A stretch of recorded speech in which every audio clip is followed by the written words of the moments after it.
ایک بہت مشہور واقعہ سلیمان اعمش کا ایک سنی عالم دین سے ہے، اور اس واقعے کا ذکر کتاب مفاد الجنان کے اندر بھی موجود ہے اشارتاً۔ حاجی علی بغدادی کا پورا ایک واقعہ ہے اور واقعاً پڑھنے کے قابل ہے، جو افراد پڑھنا چاہیں اردو زبان میں بھی مفاد الجنان اویلیبل ہے۔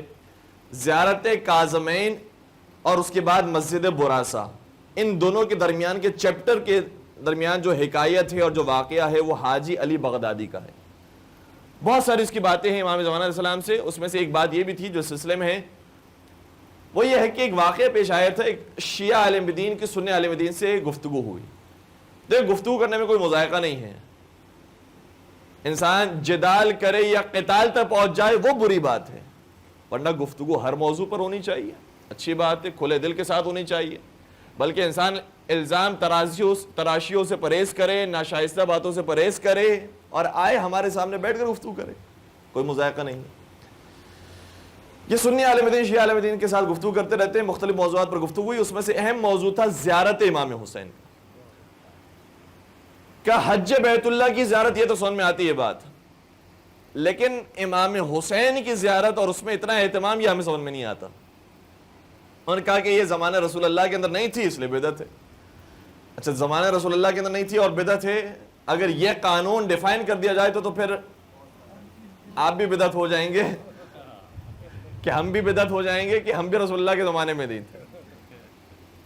تو اس قاعدے کو اس طرح سے پیش کیا جانا چاہیے کہ وہ چیز جو رسول اللہ کے زمانے میں نہیں تھی اور رسول اللہ نے منع بھی فرمایا تھا اور بعد میں ایجاد کی گئی، تو پھر آپ کی نمازیں مشکل میں آ جائیں گی۔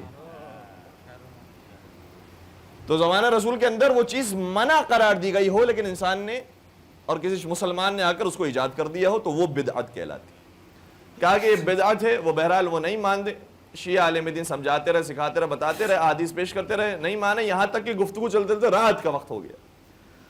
تو سنی عالم دین نے کہا کہ دیکھو تم بھی جا کر آرام کرو، ہم بھی آرام کرتے ہیں، صبح کے وقت آ کر تم میرے گھر پر آنا، غریب خانے پر آنا، پھر دوبارہ سے گفتگو کریں گے۔ بہت اچھا، یہ شائستہ طریقہ ہے، ٹھیک طریقہ ہے، اسی طریقے سے ہونا چاہیے۔ اور کئی سارے برادران اہل سنت اور کئی سارے اسی طریقے سے غیر مسلم کہیں نہ کہیں کسی نہ کسی گوشے کے اندر جو نورانیت پائی جاتی ہے وہ پھر چنگاری کی صورت میں اجاگر ہوتی ہے، پھر بڑھتی ہے۔ وہ یہ محبت لیے ہوئے تھے لیکن بات سمجھ میں نہیں آئی تھی، اس لیے رات میں سو گئے۔ اگلا دن جب آیا تو شیعہ عالم دین ان سے ملاقات کرنے کے لیے گئے، دروازہ دستک دی، سوال کیا کہ آپ کے بابا جان کہاں ہیں، وہ عالم دین جو ہم سے کل گفتگو کر رہے تھے وہ کہاں ہیں؟ کہا وہ تو چلے گئے۔ کیا کہاں گئے؟ کہا کربلا گئے ہیں۔ کہا ساری رات ہم سے بحث کرتے رہے کہ کربلا کی زیارت بدعت ہے، حرام ہے، نہیں ہونی چاہیے، اب خود کربلا چلے گئے۔ یہ دوڑے دوڑے پہنچے ان کے پاس اور ظاہراً ایسے محسوس ہوتا ہے کہ ان کا شہر کربلا سے قریب قریب تھا۔ یہ جب پہنچے کربلا تو کیا دیکھا کہ مولا حسین کی زری کے پاس یہ بھی بیٹھا ہوا ہے اور رو رہا ہے۔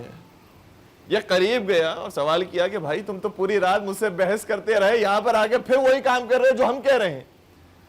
تو کہا نہ پوچھو، میں جب تم سے جدا ہوا اور میں نے آرام کرنے کے لیے بستر بچھایا، میں سویا تو میں نے خواب میں کیا دیکھا؟ خواب میں نے دیکھا شب جمعہ ہے، رات کی تاریکی ہے اور جنت کا گویا منظر ہے، دو ہودج ہیں جو زمین اور آسمان کے درمیان چکر لگا رہی ہیں اور ان ہودجوں سے کچھ رقعے اور کچھ کاغذ نیچے زمین پر گر رہے ہیں۔ محشر والے ان کاغذوں کو اٹھاتے ہیں، ان رقوں کو اٹھاتے ہیں، لے کر جاتے ہیں اور جنت پہنچ جاتے ہیں۔ میں بھی گیا دوڑتا کہ میں بھی وہ کاغذ اٹھاؤں، میں بھی جنت میں جاؤں۔ اس کاغذ کو اٹھایا، کھول کے دیکھا تو لکھا تھا کہ جس نے حسین مظلوم کی زیارت کی اس پر جنت واجب ہو گئی، یہ جنت کا اس کا پروانہ ہے۔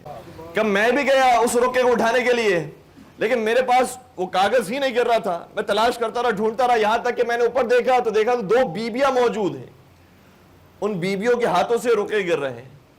معلوم کیا کہ بیبیاں ہیں کون؟ بتایا گیا کہ ایک حسین کی نانی ختیجہ طاہرہ ہے، ایک حسین کی مادر گرامی فاطمہ زہرا ہے۔ یہ جنت کے پروانے اور جہنم سے امان نامے پھینک رہی ہیں، جو لے کر جا رہا ہے وہ امان پا رہا ہے اور جنت میں داخل ہوتا جا رہا ہے۔